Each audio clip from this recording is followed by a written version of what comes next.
Okay, so let's start, I think. Hello everyone, a very good morning to all of you. Dear authors and invited guests, a very warm welcome to Technical Session 2A. Myself Yashita and I'll be your moderator for this session. I'll make sure that things run smoothly and maybe try to keep up your energy too. So on behalf of Global Knowledge Research Foundation and GR Scholastic LLP, it is my great pleasure to welcome you all to the International Conference of Technological Intelligence and Business Strategies. I hope you will enjoy today's insightful session, knowledgeable and interactive sessions today. In this session, we will be having total of 10 presentations. Each presenter will be given 10 minutes for the presentation, followed by 2 minutes for a question and answer. And then I will give a gentle reminder at a 9-minute mark just to help everyone stay on the track. Also, small request to all the participants that please stay connected with us till the closing remarks. We will promise that it will be worth it. If you have any queries or updates, feel free to drop them into the chat box. Me and my co-host will assist you with all the queries. So before we begin with today's presentation, I would like to introduce everybody to our esteemed session chair. Dr. Ezekiel Uzor Okike is a senior lecturer in the Department of Computer Science at University of Botswana. His research interests include software quality models and architectures, software measurements, information systems, software engineering, machine learning, information and cybersecurity, which includes e-systems. So, welcome to the session, sir. Yeah, thank you. We are all welcome to the conference, and it's very early winter time here in Botswana, so I'm connecting from the home. We hope we are going to have a very good interaction as we present these papers, and then we are going to learn from each other. So I wish every one of us a happy presentation as we listen to our presentations now. Okay, thank you for those Yeah. words, sir. I think we will move on to the first presenter.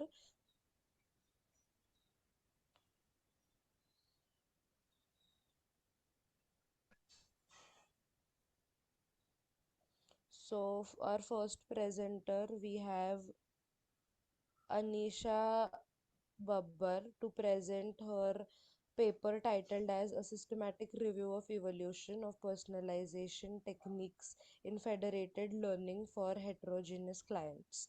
So, Anisha, are you there in the meeting? Yes, Yashita, I'm in the meeting. Yes, so you can start presenting your slide. Okay. Yes.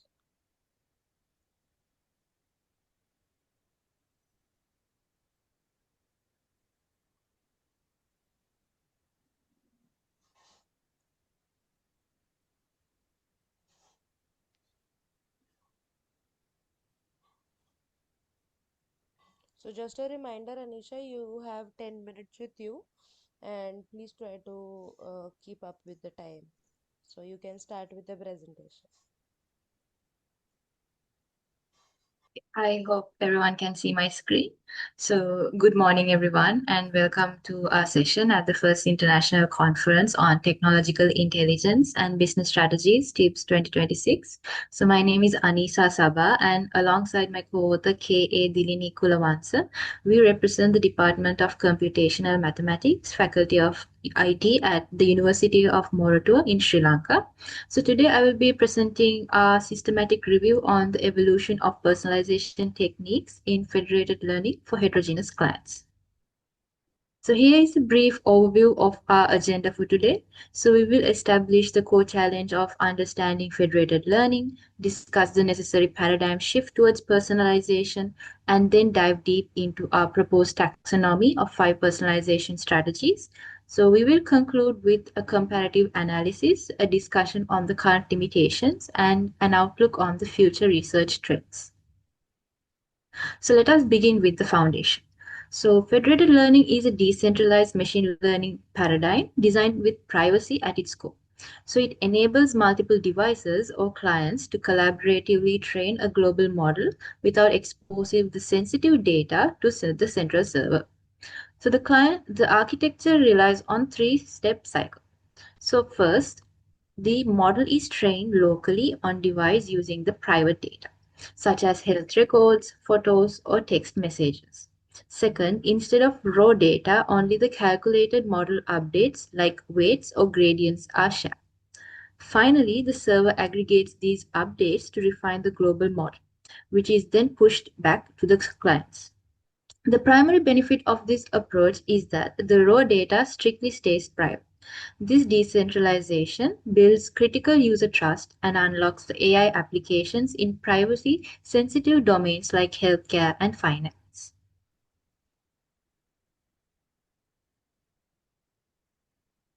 However, this standard framework has a fundamental limitation. So the core challenge is that while this one size fits all global model performs well on average, it performs poorly for individual clients. So the root cause of this is client heterogeneity.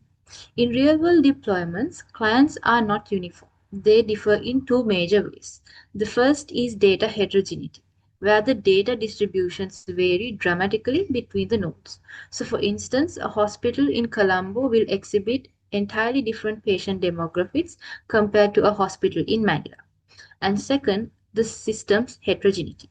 So devices operate with highly unequal computation power, memory capacity, and network bandwidth. So consequently, the global model inevitably becomes biased towards the more dominant data patterns or computationally powerful clients. So this leads to severe degradation in fairness, accuracy, and the overall model robustness.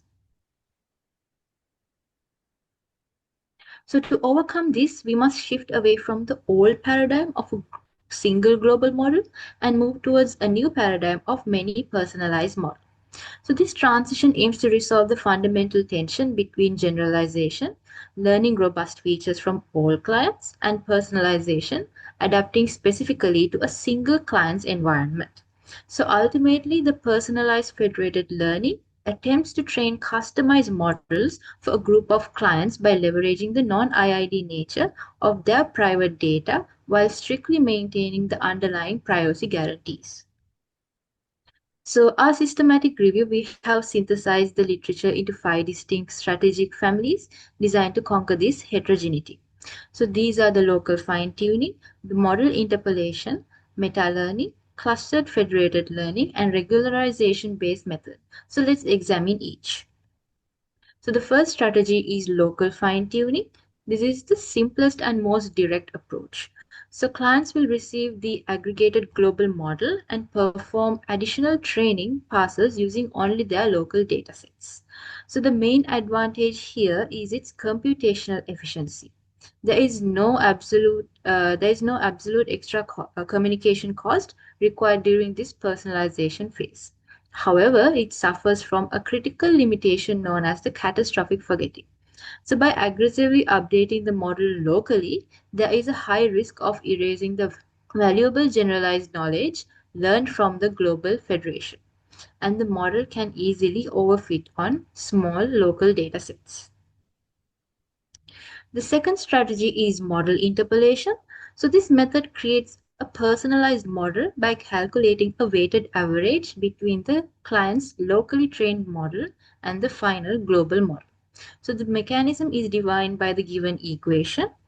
Here, the coefficient alpha strictly controls the level of personalization. So, this approach successfully maintains the fairness by ensuring that all clients share an underlying common representation space anchored by the global model. So the primary challenge, however, lies in dynamically selecting the optimal interpolation coefficient alpha value for highly varying clients. So some of the well-known algorithms in this space include FedPer and FedAmp. The strategy tree involves meta learning approaches, notably the personalized federated averaging or per-fed-av in short. Here, the objective fundamentally shifts. Instead of trying to find an optimal global model, the algorithm seeks to find an optimal initialization. So the network is optimized so that it can be rapidly adapted to any client's specific local dataset using only one or few gradient steps. So this creates highly adaptable models that generalize exceptionally well, particularly for new unseen clients joining the network. So the drawback is that it is computationally expensive because it often necessitates the calculation of the second order derivatives or the Hessians. So while the first order approximations exist to speed this up, they often result in performance degradation. So the fourth strategy is the clustered federated learning. In this framework, the heterogeneous clients are dynamically grouped into distinct clusters based on data similarity. A separate specialized model is then trained exclusively for each cluster. So algorithms like the iterative federated clustering algorithm demonstrate that this is highly effective for populations containing distinct subgroups such as hospitals in different geographic regions or users speaking different languages. So the major hurdles here is that accuracy in defining the client similarity, forming these clusters efficiently without exposing the raw data, and managing the resulting communication overhead. So the final strategy is regularization based methods exemplified by algorithms like the federated prox. So in this setup, the clients fine tune locally, but there is a regularization term added to the local objective function to act as a mathematical leash or a threshold. So this term heavily penalizes the local model for straying too far apart from the global model's parameters. It is highly effective at mitigating the client drift and catastrophic forgetting by enforcing a balance between the local performance and the global knowledge retention. So the challenge is that performance is extremely sensitive to this regularization parameter mu, and finding an optimal balance is non-trivial and highly application dependent. So, to summarize these trade offs, we provide the comparative analysis. So, the local adaptation offers high accuracy and low computation but struggles with catastrophic forgetting. FedProx controls this with a medium computational cost, but it requires the tuning of the mu constant. Clustering achieves a high personalization accuracy, but it demands a high computation cost as a trade off. The meta-learning provides an adaptable start with high accuracy but suffers from very high computational costs due to the Hessian complexity. Model interpolation, it provides a balanced medium cost approach, but it requires the tuning of the alpha balance. So when evaluating these strategies, it is crucial to look beyond the single metric. So a nuanced evaluation of the personalized federated learning requires the measuring of four key metrics. So we have accuracy, which specifically the mean personalized test accuracy across all clients. Convergence speed, which is a number of communication rounds required to hit a target accuracy. The communication cost, the total data transmitted, which is vital for resource constrained edge devices. Fairness is measured by the standard deviation of the performance across clients. So a lower standard deviation indicates a fairer, more equitable model which benefits all participants rather than just the statistical majority. So to bring our findings together, statistical heterogeneity fundamentally limits standard federated learning, creating a paradox of collaboration. The personalized federated learning paradigm effectively resolves this conflict between the generalization and the personalization. Our research synthesizes the current landscape into five key evolutionary strategies, mapping the distinct trade offs in this quest for personalization. So, we believe this structured map highlights cross cutting challenges and establishes a clear agenda for ongoing innovation in the field. So, looking ahead, we identify three crucial directions for the future research. So trust and transparency, integrating explainable AI to help clients understand how their local data impacts the model. Edge intelligence, further optimizing the personalized federated learning for ultra low powered IoT devices using advanced model compression and quantization techniques. Quantum federated learning, exploring the integration of quantum neural networks to handle the highly complex data distributions with exponential computational speed up. So our references are provided in the subsequent slides. So thank you very much for your time and attention today, and I would like to open the floor to any questions you may have. Thank you. Ezekiel sir, do you have any questions for her? Thank you for your presentation. Okay, I thank you very can much. ask you a few questions. The first question is, I would like to know if this research is based on experiment or on the literature. Yes, so this research is only based on literature. So currently, I am conducting my final year project where I'm actually experimenting on one of the personalized federated learning algorithm, which is the clustered federated learning. So, but for this research, it is only based on literature. Yes, because by the title, I can see it's a systematic review, Yes. but the number of literatures reviewed appear to be very few. When you do systematic review, it is expected that you explore a vast number of literature in your methodology. You could go as much as 50, 60, or even more sources. Then you now trim down to those ones that you select that have more impact on the research. Did you do such things? Yes. So initially, Okay. I went through over 20 research papers, and then I identified five uh, personalization techniques that are currently being used. So I went ahead with those five personalization techniques within my literature review. Okay, so I'm suggesting that when you do systematic literature review, when you say systematic, you should have gone to as many as 50, 60 literature sources. Then you can now, on your methodology, you tell us how you have reviewed so number about 50, 60 sources, and I have selected 20 or Mm. 30 that are most relevant to this research. Then when you do the comparative analysis, you will have a table that shows the contribution of each of the literature to all those strategies. Okay. For instance, your local adaptation, your Fed procs, your clustering, your meta learning, and so on. How many of the literatures are focused on each of those strategies? Are you getting what I'm saying? Yes.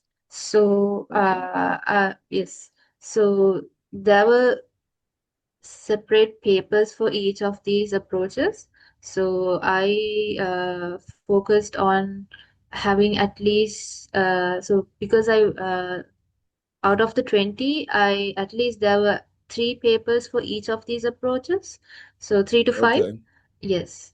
So by going through those, I actually wrote this comparative analysis, and there were papers that included doing experimentations and even building applications using these approaches. So I was able to get these personalization accuracy and these the communication cost values, and I was able to cross compare them across these five approaches by checking at how they perform when they were used in applications.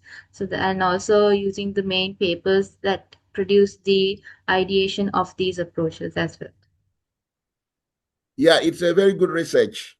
But I'm saying, if maybe before you submit your final paper, if you can get more literature, because the title is Systematic Literature Review, then you can narrow down to the ones we are using. And then on this table, you will indicate the literature source Okay. for each of those categories. You have a place that references, because it's not coming from research, it's coming from the literature. So if you can indicate on a table local adaptation, the sources, maybe you have referenced them in your references. You can say one, two, three, then on clustering reference 4, 5, so. If it's all of them, fine. Just how to beef up the paper. It's very good research, but because of the title, you need more literature sources to to add. And then I also wanted to know Sir, where excuse since me. it, Sir, excuse yeah. me. Can I add something? I'm the second author to this paper, and my student presented the paper. And actually, we tried our level best to find more literature, but unfortunately, we could not. So we have realized that there were not very many research work being done in this particular area.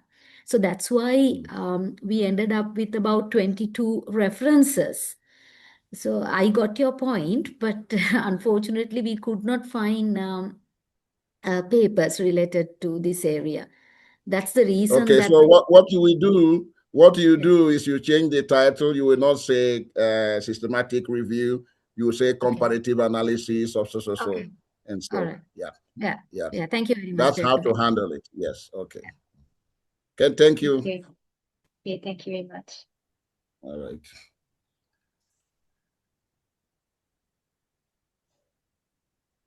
Okay, so next up we have Bhavanam Shruti to present her paper titled as An Efficient Deep Learning Model for Driver Drowsiness Detection.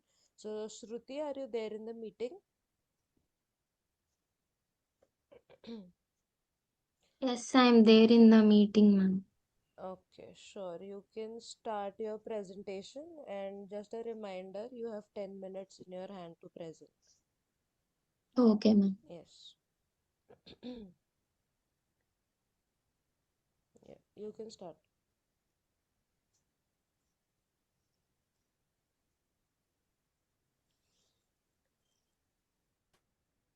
Okay, so good morning, everyone. And first of all, I would like to thank the organizers for providing me this opportunity to present my work. I am Bhavanam Shruti, and today I am going to present my paper titled An Efficient Deep Learning Model for Driver Drowsiness Detection. Now, I would like to begin my presentation with the introduction. Driver drowsiness is one of the major reasons for road accidents. When a driver feels tired or sleepy, they may lose concentration and their reaction time becomes lower. Because of this, they may not respond quickly to road situations, which can lead to the accidents. So, it is very important to identify the drowsiness as early as possible. Many methods have already been developed for this purpose, but some of them require special sensors or may not provide high accuracy. In our work, we use deep learning techniques with image data to detect the drowsiness. So the system looks at facial features such as whether the eyes are open or closed and whether the driver is yawning. Based on these features, it determines whether the driver is alert or drowsy. If drowsiness is detected, an alert can be generated to warn the driver and help to improve the safety. And coming to the objectives, the main objective of this work is to develop a driver drowsiness detection system using deep learning techniques. The system should be able to analyze the facial images and identify the different driver conditions. In this work, we classify the images into four categories: open eyes, closed eyes, yawning, and not yawning. Another objective is to compare the different deep learning models and find out which model performs the best for drowsiness detection. And finally, whenever the signs of drowsiness are detected, the system should generate an alert to warn the driver and help to improve the road safety. And this slide shows the overall working process of our proposed system. First, we take the images from the YDD dataset, which is an image dataset, contains the four categories which we had discussed earlier. Before giving these images to the model, some pre-processing steps are performed to improve the image quality and make the data suitable for training. After that, the images are given to the MobileNet model. MobileNet helps in the extracting important facial features, especially the features related to the eyes and mouth. These extracted features are then passed through the additional layers. Finally, the image is classified into four categories. Based on that prediction, the system determines whether the driver is alert or showing signs of drowsiness. If drowsiness is detected, an alert can be generated to warn the driver. At the end, the performance of the model is evaluated and compared with the other deep learning models to identify the best performing model. So let me explain this diagram step by step in a clear way. Coming to the image dataset, for this work we use the image dataset which names as yawning detection dataset, and it contains the two folders, training and testing folders. Both folders contain the four types of categories of images to train the model, and remaining images were used for testing its performance. These categories helps the model understand whether a driver is alert or showing signs of drowsiness. Using a properly labeled dataset is very important because it allows the model to learn the correct patterns from the images and make the accurate predictions. And for image pre-processing, before training the model, the images go through the pre-processing stage, and this step is important because the quality of the input of images directly affects the performance of the model. Firstly, all images are resized to 224 pixels so that they have a uniform size by the MobileNet model. We also apply the data augmentation techniques such as rotation, flipping, zooming, and shifting, and these techniques create the different variations of the existing image. And coming to the feature extraction, it is performed using the MobileNet architecture. MobileNet is a lightweight convolutional neural network which is widely used for the image classification task. One of its main advantages is what it requires fewer parameters and low computational resources while still maintaining the high accuracy. And coming to the fully connected layers and classification, after feature extraction, the generated feature maps are flattened into a one-dimensional vector, and these features are then passed through the fully connected layers which learn complex relationships between the facial characteristics and driver conditions.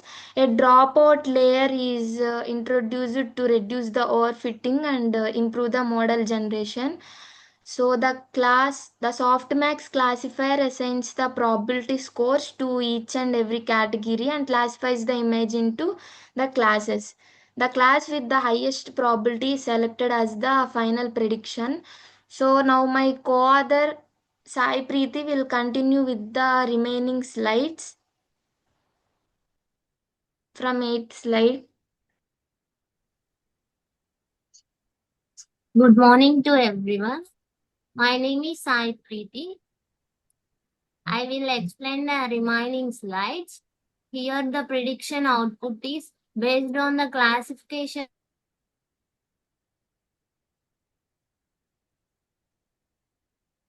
the system determines whether the driver predictions are generated in real time, supported driver monitoring, and the driver drowsiness. The system continuously monitors eye closure and yawning. If eye closures or yawning is detected, the driver is classified as drowsy. Otherwise, the driver is alert. Alert generation. When drowsiness is detected, the system immediately generates an alert. This alert can be form of an alarm, sound, or virtual warning, helping the driver recognition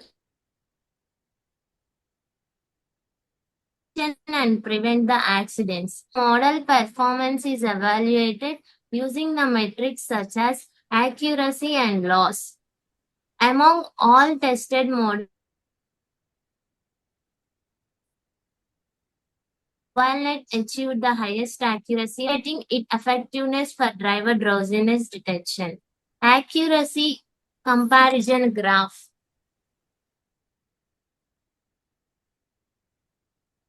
This graph compares the accuracy of the highest accuracy of 97.61%, followed by the patch TST with 96.75%. The results show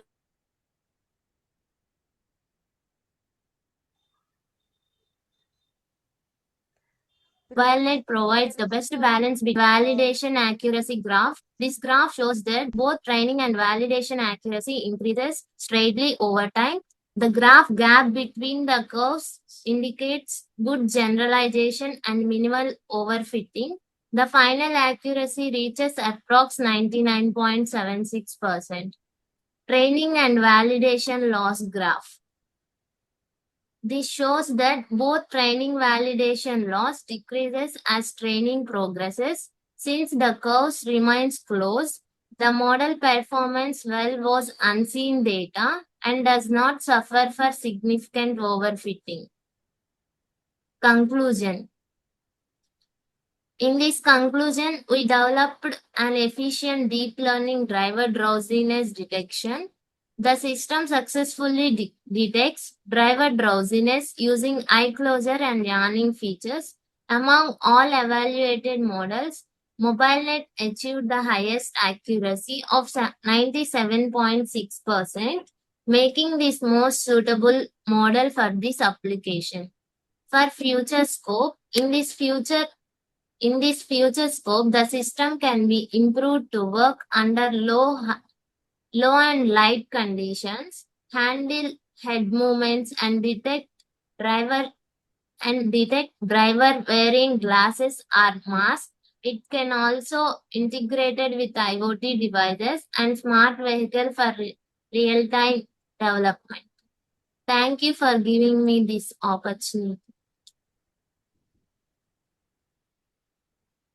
Thank you for your presentation. It's a good work. I just have maybe one or two questions. What is the source and the size of the data set?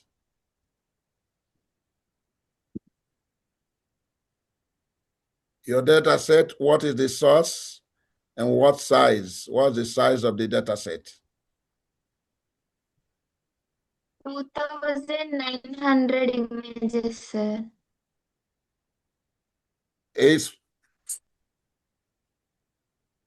But can you repeat yourself? It contains Okay. the two folders, sir. Training and the testing, and all contains the 2,900 images, sir. Okay, where is the source? Collected from? Collected from Cargill, sir. Okay. Is that a website? Total number of images, 2,900 images, sir. Yes, I can see. What happens if this data set were to be smaller, and if it were to increase more than this? Can you guess what will happen? If we increase the size of the data set, then it will train on the more number of images. Yes. Is it going to affect the result of which of those um, models performing better or lower than the other? Yes, sir, maybe. You are not sure.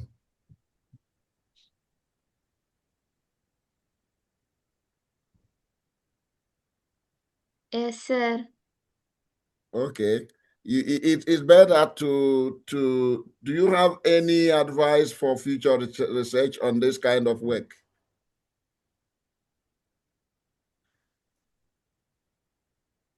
So if you were to advise on future research, okay, the future scope can be enhanced to perform effectively under challenging real world.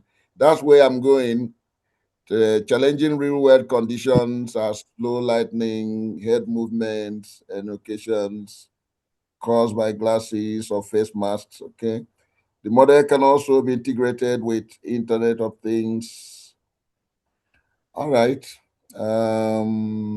That's okay. But it's good to see what will happen if you have more than the data set and if you have fewer than the data set in the number of images, if it's going to affect the performance of those models. Thank you. Okay, thank you, sir. Thank you, sir. All right.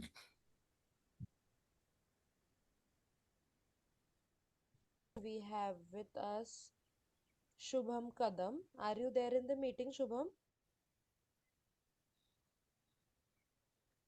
Let me check once. No, okay. So let's move on with the next one for now. So next we have uh, Chao Truong. Are you there in the meeting? Yes, I'm here. Okay, so she is here with us to present her paper titled as Khan in RESTnet Effects of Low Level and High Level Layer Integration on Hierarchical Skin Lesion Classification. So, Chao, you can start presenting your screen. Yes, thank you. Yes.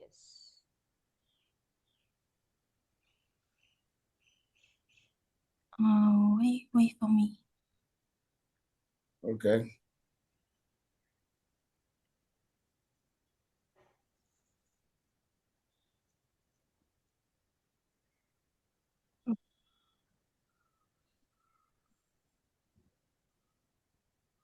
Yes, Chao, you can start.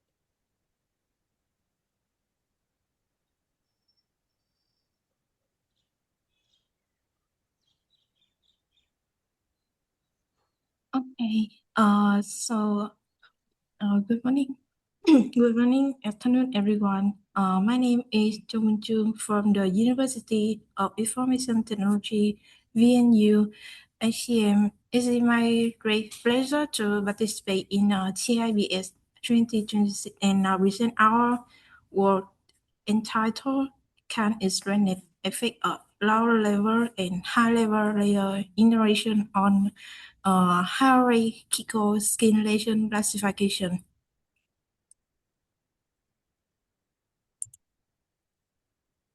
So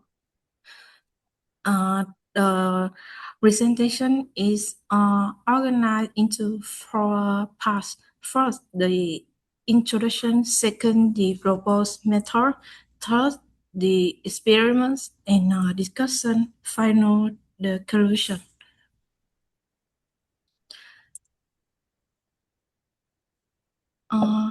Let us begin with the introduction.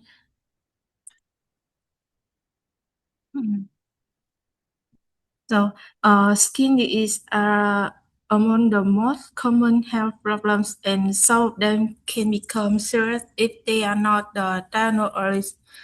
And early and accurate diagnosis through skin lesion image classification can help doctors to suitable treatment plans, improve treatment effectiveness, and provide better outcomes for patients.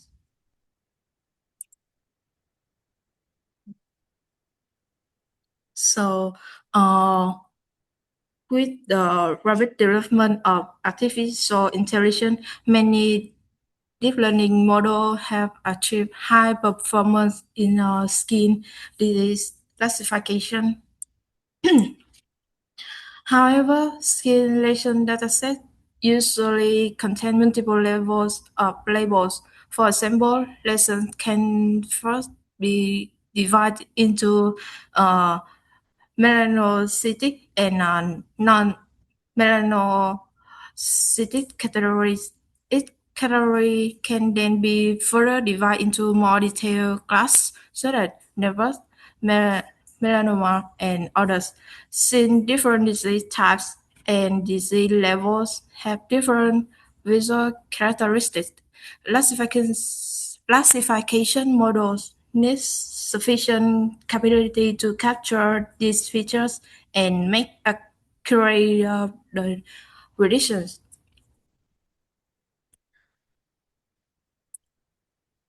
So, uh, risk in recently,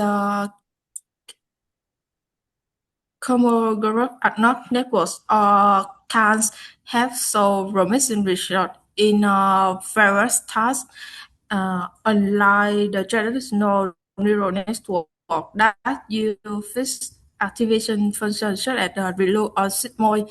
CAN employs learnable nonlinear function, allowing more flexible feature presentation. Therefore, in this work, we integrate CAN into a ResNet backbone for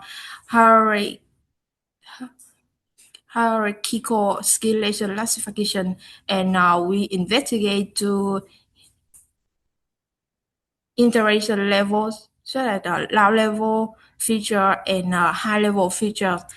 Our goal is to analyze how can affect classification performance at different level hierarchies and to better understand its behavior in scalation classification tasks. Next, we introduce the theoretical background.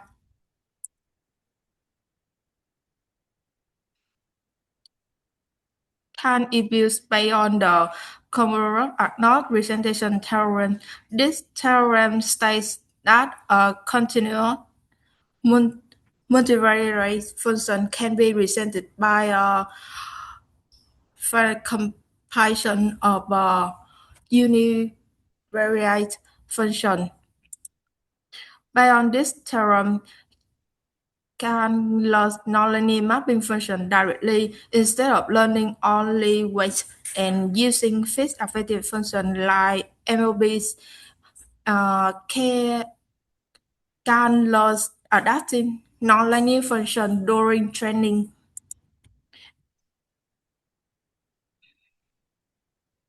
To contrast this learnable nonlinear function, can use piece piece-splice basic function. The splice coefficients are optimized during training, allowing the network to learn flexible nonlinear transformation.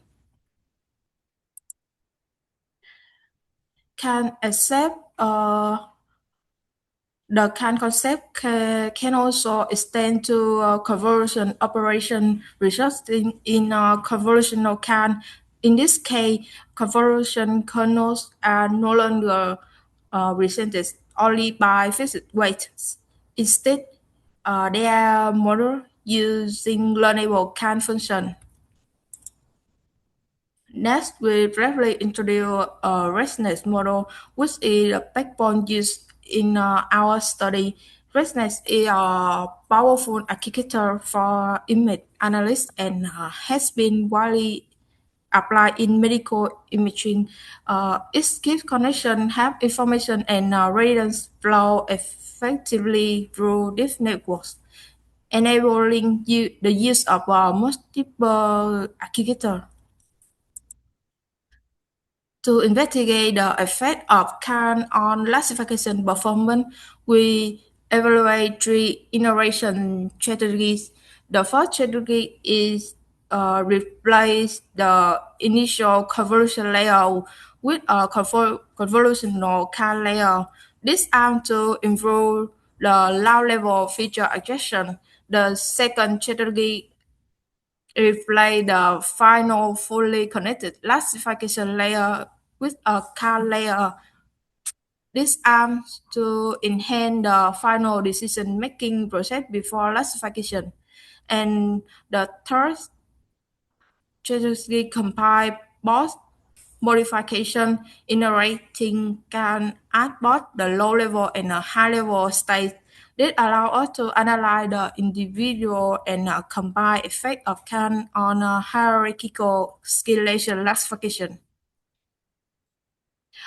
Thus, I will present the experimental result. First, I will introduce the datasets used in our experiments. We conduct experiment on three scalation dataset. Is BCN 20,000, 124.5, and mu 10K. These three datasets exhibit different level of data complexity and classification difficulty. So each dataset is organized into three hierarchical levels, where the level of diagnostic detail gradually is raised from one level to the next. For example, in the PCN dataset, the level 1 contains only three labels presenting benign, intermediate, and malignant categories. But in the level 2, the number of labels increased to 5, providing more detailed disease categories. A similar hierarchical structure is observed in the other datasets, increasing the label randomly from level 2 to level 1 to level 2 to level 3 leads to higher classification complexity and makes the task more challenging. Okay, Chow, just a quick reminder that you are at your 9th minute, so you will be having 1 more minute to wrap up with the presentation. Okay, so I will skip this. Yeah, you can just summarize everything in the Yes. next So 1 minute. I will present the result of my study. So from this research, we observed that the recall decrease at as the classification gradually increase from level 1 to level 3, which is consistent with the overall trend across dataset. In addition, the performance of four model configuration is relatively similar, indicating that the dataset is highly stable and that architectural modification have only a limited impact. And interestingly, level 2 are still higher. I will say searching that each class are more disabled than those at level 1 and level 2, level 3. So, in contrast to the reverse dataset, clear performance difference are observed among the four model configuration, indicating that the architectural modification have a significant impact on this dataset. In addition, level 2 achieve the lowest AOC aligned BCN or mu dataset. This suggests that the level high label in the dataset are the most difficult to distinguish among the three hierarchical levels. In mu dataset, the level 2 achieve the highest IOC among three levels. Despite this, all models show similar low performance, indicating that architectural trends have a limited impact. And so can based on figuration tend to outperform the baseline on accuracy, precision, atmos score, and AUC. Overall, we see that the impact of CAN and CAN replacement depends on the dataset. For BCN dataset, the baseline RedNet already perform well, and architecture modification provide a little benefit. For DOM dataset, thì placing CAN at the last classification layer is notable improvement with the compiled configuration achieve the best result at the level 1. For the mu dataset, all model perform similarly, suggesting that the main limitation is intrinsic difficulty of the dataset rather than the placement strategy. And in summary, the CAN might affect the final classification layer, indicate that it is better suited for modeling decision boundary than for feature extraction. However, the lower record at final classification level may increase the risk of misdiagnosis, and the dataset dependent behavior of can suggested that further validation is needed before clinical deployment. Final conclusion, overall the dataset characteristic influence performance more strongly than architectural trend is especially for challenging dataset where performance quickly reach plateau. We find that CAN is more effective at the final classification layer, while CAN offer the limited benefit in the early layer. The findings suggest that CAN is better suited for high-level decision boundary modeling, with the effectiveness depending on the post, the iteration state, and dataset complexity. Here on the reference used in this presentation. Thank you. Thank you. Just a straight one.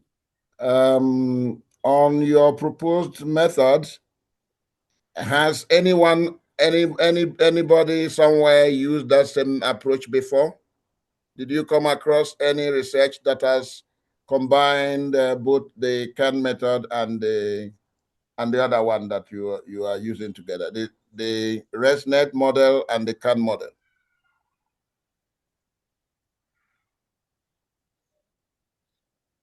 Did you hear me? Yes. Okay. We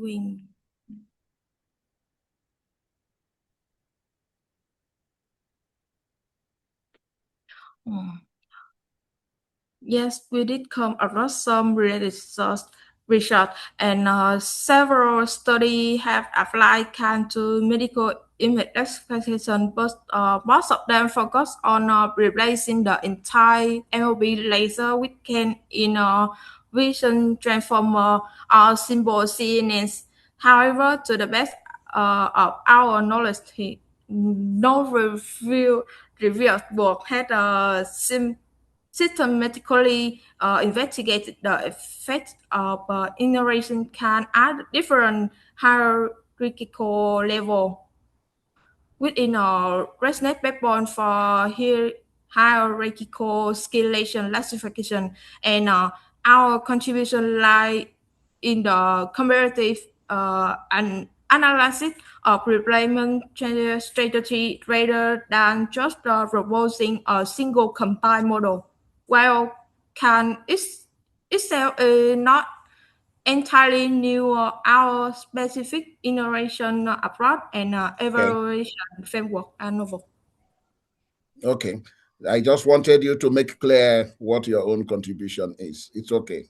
Thank you. Thank you. Yeah. Okay. So this is a very nice presentation. Congratulations.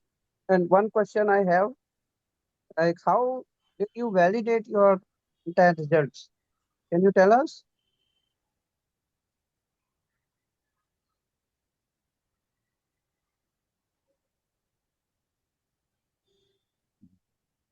Can you hear me? Yes? Chow, are you there in the meeting? Yeah. So how did you validate your results?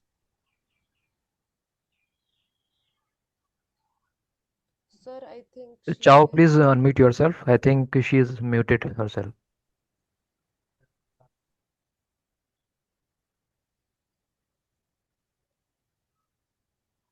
Okay, I think before moving on with the next presentation, uh, she will join after some time maybe. Okay, so before moving on with the next presentation, our second session chair for today, we have with us Dr. Akhilesh Kumar Sharma. Sir, welcome to the session.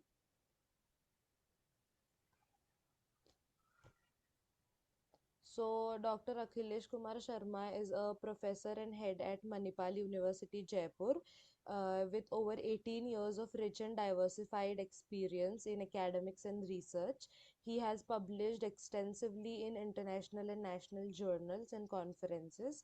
His research interests include big data analytics, deep learning classification and clustering methods, data mining, machine learning, and cognitive intelligence as well.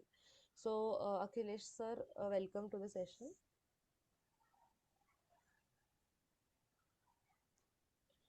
We will move forward to the next presentation. So, we have Mona Meghna Nagala. Are you there in the meeting, Meghna? Okay, let me check one. Hello, yes, I'm available. Yes, Yes, you ma'am, can you are share audible. screen, please.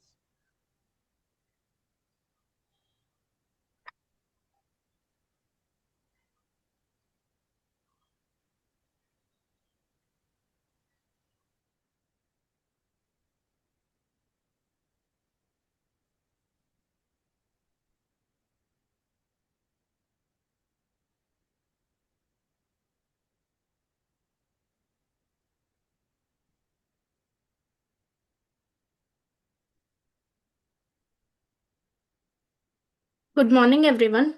First of all, thank you for giving me this opportunity for presenting my research on multimodal orchestrator for real-time cognitive mirroring in social anxiety. Okay, Meghna, just a reminder, you have 9 to 10 minutes with you and you have to wrap up within it. Okay, ma'am. Yes, you can continue. Thank you. This paper explores how we can use explainable AI to help individuals with social anxiety disorder to bridge the gap between their internal distress and their external appearances. Social anxiety disorder is one of the most pervasive mental health challenges globally. Many of these clinical evidences shows that patients who ever seek help early have significantly better outcomes. And however, this diagnostic process is often slow and suffers from perceptual fatigue. So we need a system that can provide objective real-time feedback to help patients recalibrate how they see themselves and how they feel.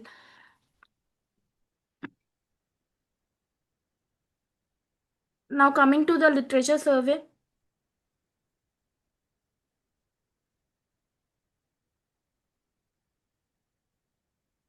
Oh, regarding this literature survey, we surveyed for the 3D volumetric analysis to move beyond 2D slides to detect morphologically.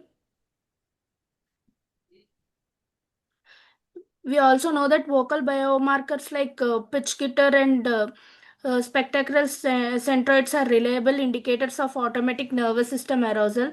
Further, the field is moving towards explainable AI. It's not enough for an AI to say this person is anxious.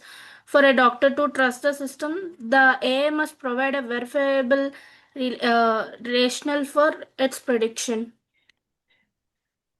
Coming to the data sets, to ensure our system uh, need to be robust, and we validated it through some repositories. Uh, the, the dataset FE3 2013 contains nearly 48 into 48 pixels grayscale images of different classes like happy, neutral, low disgust, high disgust, and all. And coming to the next data set, Ravdes, it has more than 1,440 files, 24 actors, and each actor almost has 60 samples uh, of different voice modulations. System architecture. We used Fast API as our central hub because of its asynchronous capabilities. The browser-based front-end captures audio and video, which is streamed via WebSockets with 500 milliseconds chunks. This allows the backend to process data in near real time without user experiencing any lag. The state and results are managed using this SQLite database for consistency. The system processes three parallel streams. The visual stream uses deepface to extract 16 layers CNN facial features for facial recognition. The acoustic stream uses the library to analyze pitch and MFCs. And the linguistic stream uses OpenAI Whisper for transcription, which is then passed to the BERT classifier. These three streams are then fused into the multimodal fusion layer to generate two things: a composure index and the cognitive distortion report.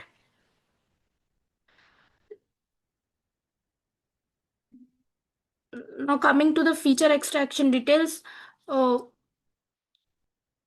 in the acoustic stream, we measured if the user pauses for more than 1.5 seconds, the system flag is marked for social avoidance. In the linguistic stream, we don't just look what it is said, but how it is phrased. We look for cognitive distortions, imperative markers like I must look perfect or they may always judge me. By identifying these linguistic patterns, the system can provide actual cognitive behavior therapy logic back to the user. Coming to the performance benchmarks, notably, our linguistic model achieved 88.2% accuracy. Overall, the system demonstrated an anxiety detection sensitivity of 92.4%. This high level of accuracy makes it valuable tool for actual behavioral health screening programs. Uh, Now coming to the mirror effect, the cognitive sheet. We conduct a pilot study where we ask the users to rate their own anxiety before seeing the AI results. Uh, on average, users rated their visible anxiety overall around 9 points out of 10. Uh, AI, whereas this AI objective analysis rated the same anxiety as 5.2. This means most of the users are overestimating their visible distress by a staggering of nearly 42%.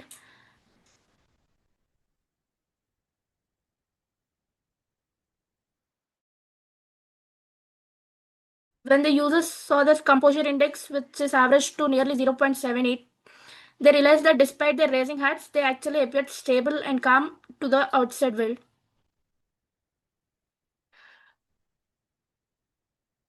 We can superpose this using these activation heat maps onto the interaction logs. This allows the doctors and all to see exactly what the AI saw, whether it was a specific facial twitch or specific word choice. The decision making process is transparent. This turns the AI from black box into a judgment free partner in these therapies. Of course, we have limitations to address. Currently, if a user turns their head more than 45 degrees away from the camera, facial landmarks actually landmark accuracy drops. We also require a relatively quiet environment for the acoustic model to extract clean MFCs. And the CBT logic layer is currently optimized only for the English language. Looking ahead, we plan to integrate this into VR headsets for immersive exposure therapy. We also want to incorporate wearable data like heart rate and skin conductance to give us a psychological ground truth.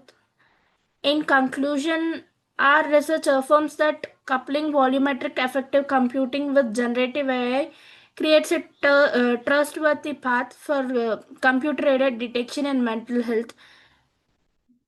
We believe this can be life-changing tool for those struggling with social anxiety. Thank you for your time. Thank you.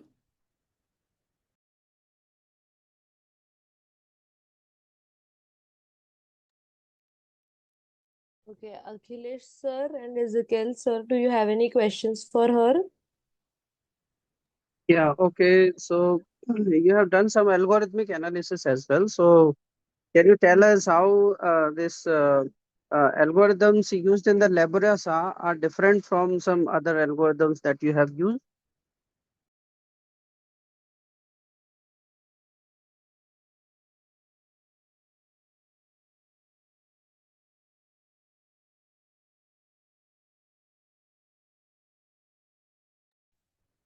Meghna, are you there in the meeting?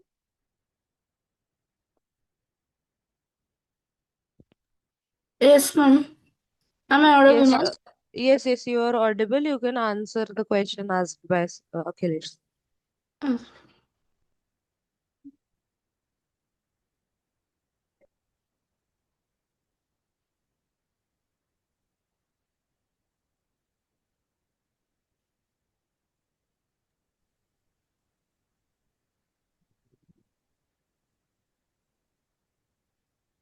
Sir, am I audible? Most of the audio libraries treat a recording as one single block of sound, whereas Librosa has a unique algorithm called HPSS. It can mathematically separate the harmonic components and the persuasive components.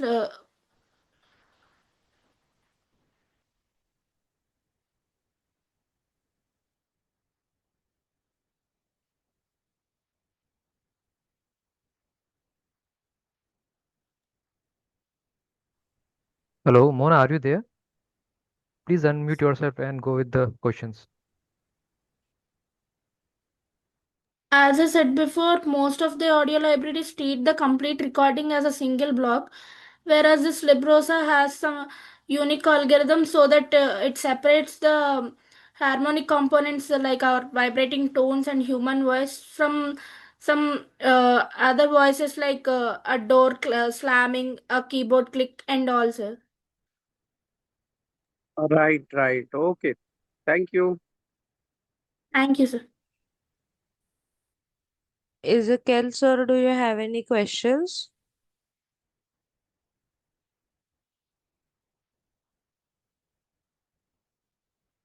Okay, so I think we shall move forward with the next presenter for today. So next we have Teresa Limos to present her paper titled as PUSERV, a tool in analyzing student services using machine learning. So Teresa, are you present in the meeting? Yes, ma'am. Yes, so you can start presenting. Okay. Yes, I'll stop sharing.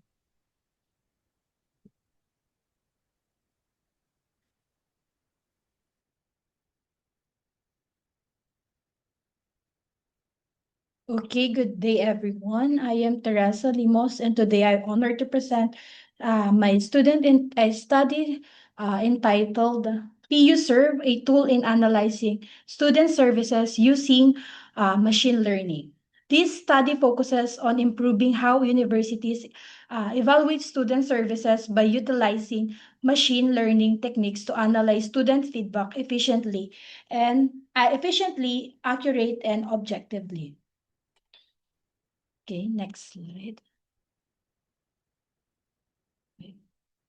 Okay. For the overview, university today are increasing shifting toward the student-centered service model where student experience and satisfaction play a crucial role in institutional success. However, in the case of Pan Pacific University, the current evaluation system still relies on paper-based forms and Google Forms, which required manual analysis. This process is not only time consuming but also limits the ability to fully analyze qualitative or narrative feedback. As a result, valuable student insights are often underutilized, especially those coming from open-ended responses. Because of this limitation, there is a clear need for a more advanced approach. Specifically, this study proposes the use of automated sentiment analysis to interpret the student feedback, the real-time reporting for faster decision-making, and data-driven insights to improve student services. This is where PU serves comes in transformation, traditional evaluation into an intelligent, efficient, and scalable. Okay, for the statement of the objective, we have first, to evaluate the existing student evaluation form in terms of adequacy, efficiency, and reliability. Second is to develop a model to supplement the existing student services evaluation. Third is to integrate the model to a web application. Fourth is to determine the usability of the web app using the SUS. Okay. For the methodology, for the research design, included to the descriptive design and the developmental design, which is the CRIS DM. And for the sampling, I have also used the purposive sampling. For data collection, I use the FGD, which is focus group discussion. I have also selected 36 students and the admins of the offices. And guided interviews, student feedback data, the system usability scale. Then for the data analysis, I use the descriptive statistics, the ML accuracy perception, recall F1 score, the cross-validation, and the SUS scoring. Okay. For the statement of objective number one, the evaluation criteria is divided into three: the adequacy, efficiency, reliability. The method used is the FGD, which focus in the selected students, the KINS lead or the MIS, the CSS lead, which is the student services, and the result is under adequacy, missing service quality indicators, responsiveness, partial adequacy. Then in efficiency, we have the accessible in devices, excessive scrolling, internet dependency. While in reliability, we have the concern about anonymity and the moderate reliability. Okay. For the statement objective number two, we have the data set, which is the data that is based on the existing institutional records, narrative, open-ended responses, and only, and labeled as the positive and negative and neutral. Okay. For the algorithms trained, there are three machine learning algorithms were trained and tested, namely naive-Bayes, decision tree, and support vector machine, or the SBA. To evaluate the performance of these models, standard metrics were used, including accuracy, precision, recall, and F1 score. Based on the result, support vector machine achieved the highest performance with an accuracy of 91%, along with the strong precision and recall. It has also provided more balanced classification compared to the other models. Because of this, SBM was selected as the best performing model as was chosen for integration to the system. This process demonstrates how machine can effectively transport qualitative student feedback into meaningful and actionable insight. For the statement objective 3, which is to integrate the model to a web application. The developed system includes the several key features. Student can access the login and evaluation format where they can submit the feedback. The system then performs the automated sentiment classification, and the results are displayed through the real-time dashboard. It also provides service ranking and administrative analytics to support decision-making. In terms of the integration process, it follows a structured workflow.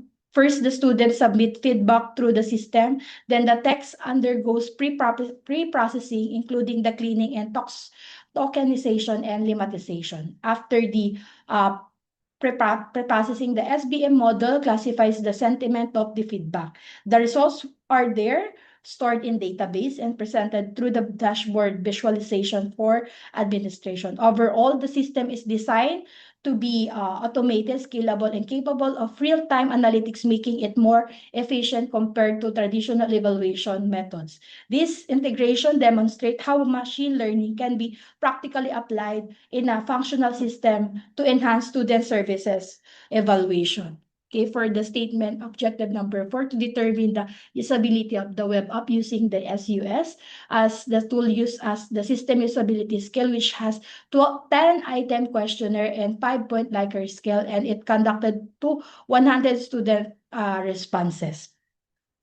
Based on the evaluation, the system obtained on overall SUS score as 91.68. According to standard SUS interpretation, this score falls under the rating of best imaginable, which indicates an exceptionally high level of usability. This means that the system is highly usable, easy to learn, efficiency to use, and has the strong user acceptance. These results confirm that developed system is not only functionally, but also user-friendly and well accepted by the students, making it highly suitable for actual implementation. For the conclusion, based on the findings, it can be concluded that PUSERV successfully transformed qualitative student feedback into structure and analyzable information through machine learning. The integration of the support vector machine model resulted in accurate sentiment classification and enhanced evaluation efficiency. Furthermore, the system achieved a high system usability scores, and indicating that users found it easy to use and reliable and effective. More importantly, PUSERV bridges the gap between the student feedback and institutional decision making by providing timely and data-driven insight through the system. University can move beyond simply collecting feedback and instead use it strategically to improve services and student services. Okay, for the recommendation, for the recommendation, first, PUSERV shall be implemented across the university to support evidence-based decision-making and service improvement. Second is the future researchers may expand the data set to improve more model accuracy and applicability. Then third, more advanced machine learning approaches or hybrid models may be explored to further enhance sentiment analysis performance. Fourth is to predictive analytics may integrate into future versions of the system to identify emerging trends and support strategic planning. And finally, continuous system evaluation and user feedback should be incorporated to ensure the long effectiveness and sustainability. In summary, PUSERV empowers institutions to listen more intelligently, respond more effectively, and continuously improve student services. As the study emphasized, university that listens intelligently is the university that improves continuously. Okay, a little background of the user features. We have the admin and the student, which is here is the sample admin Teresa, module that a quick okay. reminder that you have to wrap up in next 30 to 40 seconds. Okay, thank you, ma'am. Yes. As I wrap up this presentation, I briefly present to you the admin module, which is the administration. Administrator has access to the system dashboard where summarize feedback results, sentiments distribution, and service performance indicator as that displayed. And for the student, we have the module wherein the students can conveniently submit evaluation through the web-based platform. This is where they can evaluate the offices. And that concludes my presentation. Thank you very much for your time and attention. And I am now ready to answer any question regarding my study. Thank you and have a good day. Thank you, Thank you Teresa. for this nice presentation. So, um, you have used a lot of artificial intelligence to prepare the slides. I don't know how much is the percentage, but quite good. Uh, the only concern is that while you are selecting all these different models and sentiment analysis, have you done any pre-existing application survey which is significantly potentially impacting this domain? So can you just discuss about that? And you have mentioned a lot of objectives. So is there any chances that all these uh, whatever objectives you have done that is contributing towards this research? Or is it only the single paper which is concluding all these objectives in a one go? Yeah. So tell me about that. Okay, about the four objective, it also connecting from one to two to three to four because from the objective one I evaluate first the existing evaluation, that is the paper and pen, while in the second objective is all about the integration of the data set throughout the use of the three machine learning, which I test what is the best model, which is the SBM. While in the third, it connects on the integration already on the SBM throughout the evaluation. Then fourth is all about the usability of the system, if it's capable or efficient to use by the user, sir.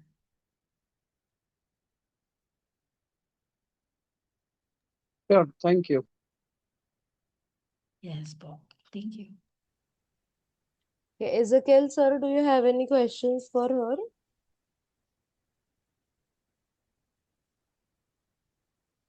Okay, so I think let's move on to the next presentation. Thank you, po. Thank you. Okay, so next I'm pre muted. I have a question for her. Sorry. okay. You can go ahead with your question. Yeah, in addition to the objectives, you have set up several objectives.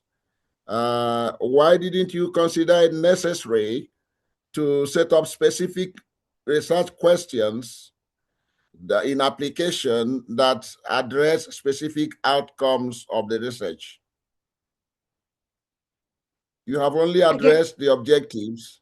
If you set up yes. specific questions uh, to address specific outcomes, I think that would also enhance the work. Yeah, I think it will be my future that will be a future recommendation, as this is only for the school base.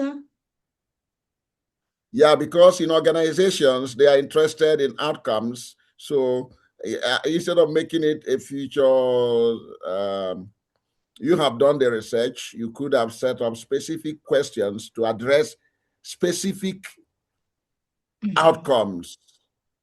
like the interactions between the models that you have used and the sentiments of students and so on. The models, I assume their algorithms and so on. And then to quantify subjective emotions, opinions, and attitudes. And then you set up it's like a statistic test to check Yes. what will happen if this happens and if that happens. That's the way the university benefits from a huge research like this from the models. It's not just demonstrating what the models can do, but show them how the use of these models can answer specific questions that will lead to specific outcomes for the benefit of the organization. So if you can do Yes. it possibly before submitting your final, it will be very good, very interesting. Instead of Yes. making it um, a future research, because you Yes. have the Thank answer, you. you Thank have you the for that info. resources. It's only to link it. Yes.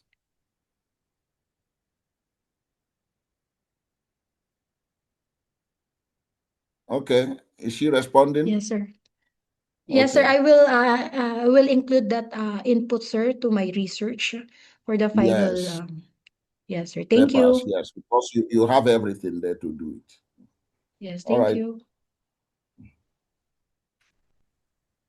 Thank you, Teresa, for your presentation. So, for our next presentation, we have Akshita Kadam to present her paper titled as Zero Click QR Code Attacks, a comprehensive survey of threats and defenses. So, Akshita, are you present?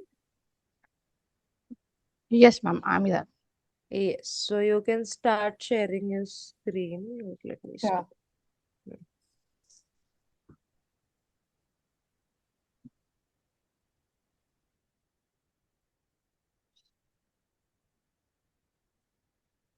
So for this zero-click QR code attacks, right? My paper. Good morning, first of all, everyone, and thank you for joining this session of TIPS 2026.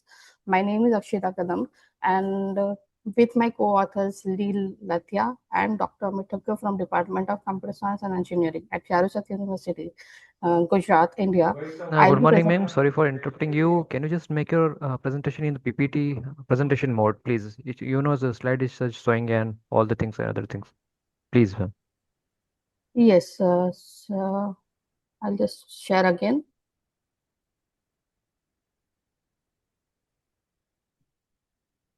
Is it visible now? Yeah. Yeah, ma'am. It is visible, but it is not in the presentation format, ma'am. Slideshow. Yeah, you can just keep going with it, ma'am. It's okay, ma'am. We are just bounded with the time. That's why. Okay, no issues. Thank you. Yeah. Yeah. So yeah, over the next few minutes, I'll walk you through the why QR code security has become urgent, how zero-click attacks actually work on Android and iOS, and where defenses both AI-based and cryptographic are imagined to address this.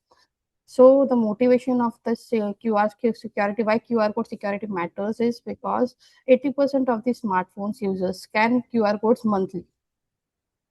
And if we see that, right, but here is the danger: a zero click attack can complete silently in as 2 seconds, right? So no click, no confirmations, just a scan. The good news is that the AI based defenses give an accuracy of 96 to 100% detection accuracy, right? So, but still, the core problem present here is that there is no visible URL. Users have no mechanism once they scan it, there is no intervention in between. So, that is what the paper is all about. Third is the thread landscape. To summarize the entire study or survey that I have done, I have summarized the particular into the 6 categories. The first one is squishing, in which the malicious code that redirects to fake login attempt, right? And stealing credentials, MFA tokens, often through urgent looking emails. So that is one of the things that is there. Payment fraud, like deep links, where the attacker inserts a particular payment IDs handlers like UPI or something, that is done. Third one is payment QR checking, that is this one. this particular thing, in which they can be downloaded, drive-in downloads. Once you scan that particular scanner, malicious things can be downloaded at your end or in your mobile phones. The fifth one is physical attacking. Malicious stickers overlaps the actual one, right? On menus, parking meters, publics, QR codes, visually identical. 68% scan rate, right? Which is been mentioned in the paper by Cromwell's also. And the fifth one is session hijacking, where the fake WhatsApp web QR code session hijacking tokens takes place, granting complete access to the without any re-authentication. They can take your access of the WhatsApp. And the last one is social engineering technique, where they frame an urgency message as act as a impersonation of people from Microsoft, DocuSign, banks, and prompts you for having a scan for the verification purpose. The main agenda of this particular showing this stage is that the both malicious and legitimate QR codes are visually indistinguishable. You cannot, as a normal user, you cannot distinguish between the both. Standard scanners perform no runtime payload inspection. Once you scan it, there is no mechanism to stop that particular thing in between, or issue verification, or have a cryptographic validations. So that is what this. Now, the main side, what makes a QR code a zero click? That is the actual catch of this particular presentation, right? It is, we can say it is more like a phishing, but it is actually the traditional phishing method actually requires you to click a particular email attachment or link. But here, it unlike phishing, it doesn't require user to click. A zero, that is where a zero click QR attack treats itself. Here, the particular scan itself is a click. So the malicious payload executes instantly. There are no pop-ups, no URL preview, so that you can view where you are going to, or no opportunity to intervene. I'll just briefly describe the Android and iOS workflow as we have short of time. So in this Android flow, the particular camera or Google Lens decode the UR payload. After that, it goes to the action view instant generated by the OS. And then the Chrome custom tab opens automatically. Maliciously, JS executes on the web view or the browser. Also, the web view size of the mobile phones are small. So to the particular user don't have that much time to view that particular thing. In iOS flow also, native camera detects QR. The universal link resolves the check domains, and then it goes to the SF Safari View browser controller, which launches without any address bar. So there is no way. And then the last is deep link and wallet pass, where it is auto executed. There is no intervention or permission asked from the user for the same. The main theme to discuss here is that this attacks completes less than in 2 seconds. There is no user confirmation required. System level defenses bear the entire defensive burden. Mm. Going back to the Android exploitation pathways, what are the different ways a particular Android platform can be used for a QR attack? Is that schemes like PhonePe, GPay, UPI are registered by app handlers, and a malicious QR code encodes a deep link that triggers instant fund transfer and checks it doesn't check for any permission that exists. And the second one is Chrome, right? Chrome custom tab exploitation. Here, the Android's action view intent passes decoded URL directly to the Chrome custom tab. A trusted browser context. The malicious JavaScript at the destination can exploit persistent web view vulnerabilities in third-party apps. The third one is session hijacking or via QR login. So here a fake WhatsApp web QR code captures the session tokens directly, and the entire session is of the user is being hijacked. Rare one, but it's still be possible, is that the malformed or oversized QR code is or QR payload can crash third party QR browsing libraries. This rarely happens in Google ML kit, that it has been recently shared by shellcode injection via system privilege in theoretical possible, not practically yet demonstrated. Next is iOS exploitation pathways. The first one is universal link domain abuse. Here, iOS automatically resolves the universal link domain with no address bar and no warning. Attackers registered lookalike said. If you just hear one of the example, this looks like a Bank of America, but if you look closely, right, it is instead of O, it is here, it is a zero. But imagine the same in your phones. It is not that much zoomed, so it can be missed out for a O. So that way, a particular exploit can be performed. Apple Wallet pass injection, a QR code encoding, a .pk pass URL automatically prompts Apple Wallet to adjust the pass. Fake tickets, vouchers, or even fake boarding pass can be accelerated using this particular crafted pass metadata. The third one is SF Safari View Controller. There is no URL visibility. Links opened via SF Safari View Controller has visibly addressed the bar in app. Users cannot inspect the destination URL, and there is no way to verify the same. Last one is Pegasus styles, the one of the most important zero click chain, in where the Pegasus malware embedded QR code within the photo image of the QR itself to trigger the background iMessage preview rendering. So what happens is zero-day chain requires no user interaction. Through your iMessage viewer app, the preview process itself passes the malicious payload into your phone, which has been discussed in the paper by Lookout in 2016. So, well, the one question we can ask over here is why OS level defense fails then? Because in here, the trusted components, camera, browser, wallet, are a privileged system. So they cannot block the same because this will entirely keep the user experience in a trouble. So that's the reason they cannot have a defense. The second is there is no AV scan at scan time. When you scan a particular QR code, there is no antivirus scan that can be done. So the payload moves from camera directly to the intended resolution without any checks. The third one is visual trust equivalence. If you see binning and malicious QR code, they both look identical. You cannot identify which one is true and which one is false. So that's also one of the reasons. And human detection mechanism is absent for this. Until and unless you go have some technical stuff through you just visually saying it, or so a normal user cannot differentiate between the both. So the scan IS is the click. There is no intervention point before execution, right? Once you scan it, it's all done. Now it is a comparative analysis of Android versus iOS. If we can see over here is that here for the intent or link resolution, action view is used, whereas here is universal link. For the payment execution, yeah, there are payment app handlers like UPI colon slash slash, ShePay colon slash slash, PhonePe colon slash slash. Whereas in case of Apple Pay or wallet passes, auto added is without any confirmation. So payment execution is done without any confirmation or app handler. In session hijacking, for particularly Android, they have a direct session token capture. But whereas the same is in the case of iOS via universal link. The WebView code execution is what the legacy WebView in the third party app still vulnerable. We are doing it every day, but it's still vulnerable. And the second one is SF Safari View Controller for the iOS mechanism, which is lacks visible URL warning. Background processing for Android it is rare because it is via malformed QR passing libraries. You can't see it.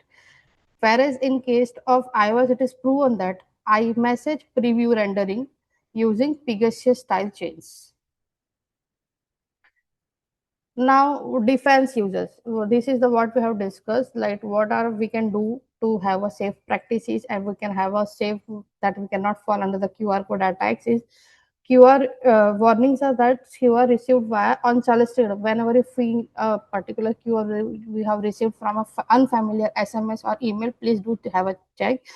Stickers overlay. Check for the edges, misalignment, or residue. Urgent prompts, any prompts from banks or something, you have to call and verify the same. Missing branding, right? There is no verifiable source, it is just a QR code. You have to check for the branding part. QR code in unexpected locations like ATM parking meters, right? There are QR codes at unexpected location without any particular description of the same. You have to avoid that sites. What are the safe practices you can perform so that you can have that particular thing secured? Use only Apple Camera or Google Lens, which is sandbox or updated. Disable auto open in third party camera apps. Manually verify the decoded URL. Wherever if you feel something is fishy, you have to go check it in your incognito mode or somewhere which is sandbox. Scan in that is what my next point is, and avoid unknown payment QR codes. Use UPI directly only. So the shift must be public awareness is that QR codes are not just an image; they can be verified using a physical code, physical executable code which has a link. So whenever you feel that is something fishy, you should actually go and check first and then do something for your purpose. So, what are the defenses that are present? The first one is AI powered QR payload detection, that is AP3X framework, which is been given by Reverse in 2025, presented Apex, a real-time assemble ML pipeline that evaluates QR payloads before executing, extracting 24 lexical and structural URL features.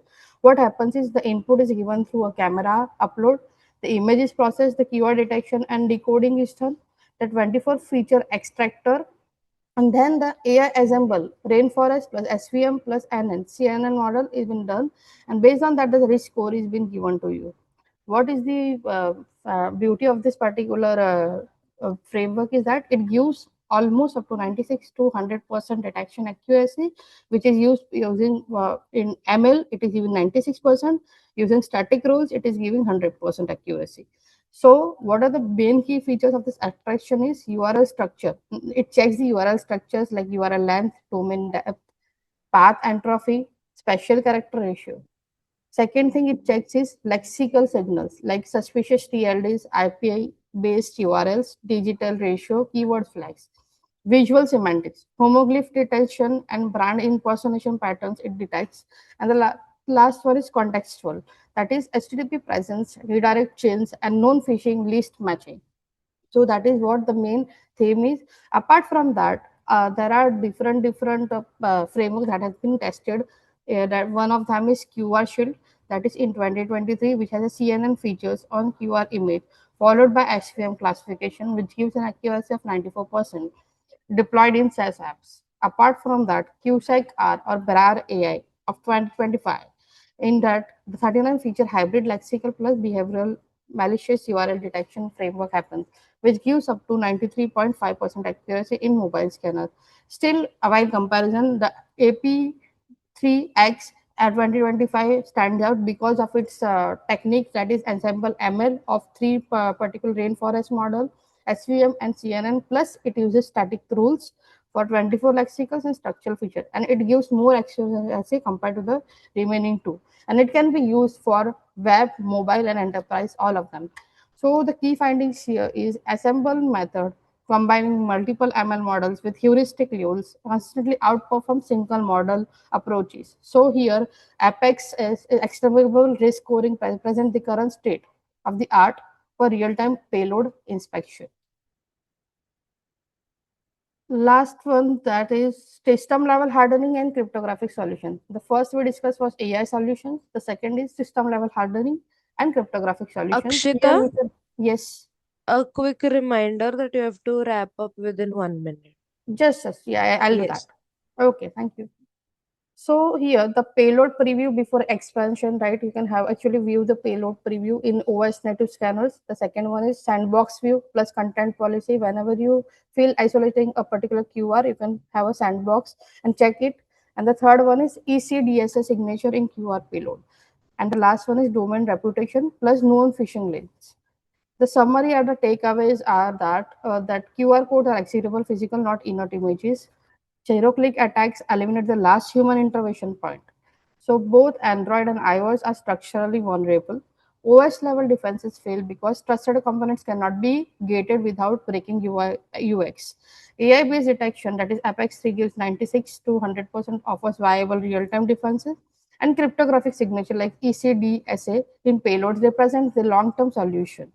So the last closing line that I will be doing is security must be integrated, not bolted on. Until OS native payload verification exists, every QR scan is an act of trust. Thank you.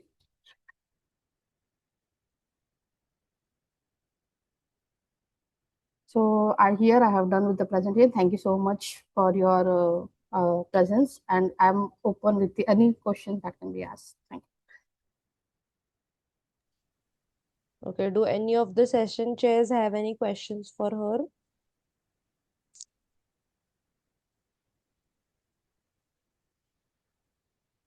I just wanted to know if you have any specific cases of QR code attacks that you have analyzed, apart from the presentation and the warnings that we do know as you have presented. Do you have specific cases, case studies? So for the QR attacks part or different apart from QR attack parts? Particular to QR attacks? Yes, yes, sir. So particularly for QR attacks, as I mentioned in my particular slide itself, there are six different case studies that I've seen for different things, right? Phishing, payment fraud, session hijacking, they itself are different attacks of QR code. So this I have done research about. The most interesting is about the social engineering that framed about how easily a particular user can be tricked into showing that this is an urgent email and a legitimate one.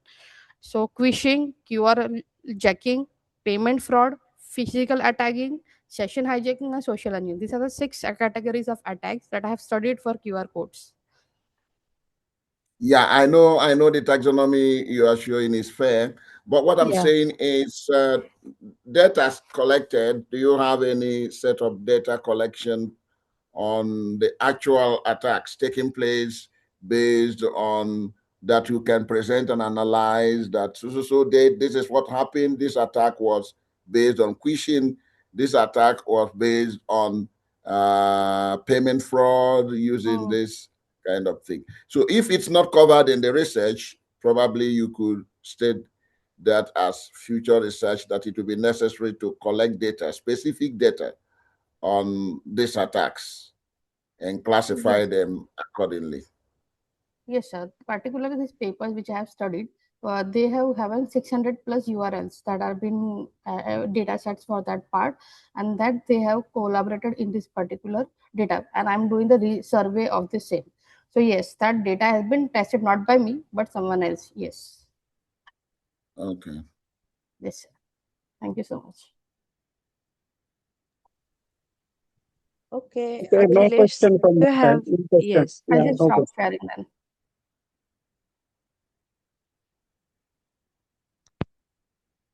Akhilesh sir, you were asking some questions, right? You can go ahead.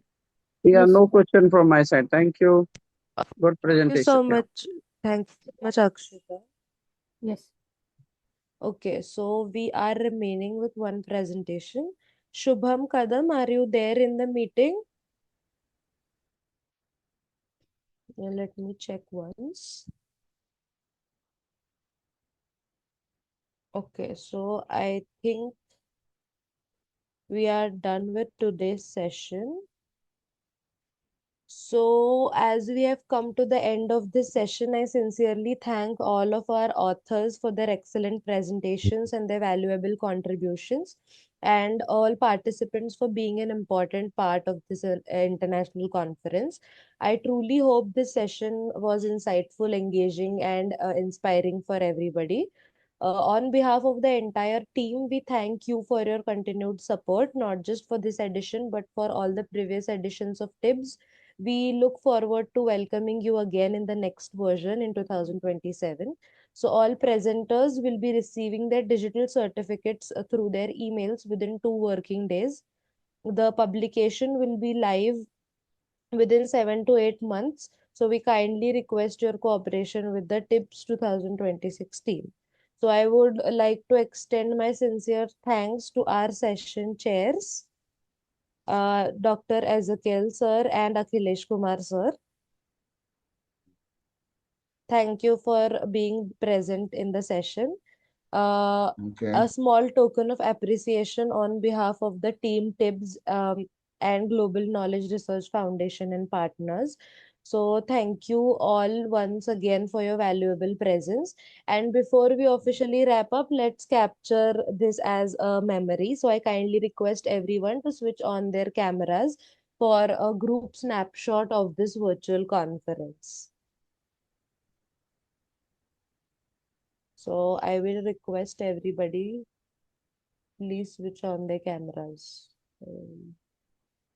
Just click a quick snapshot.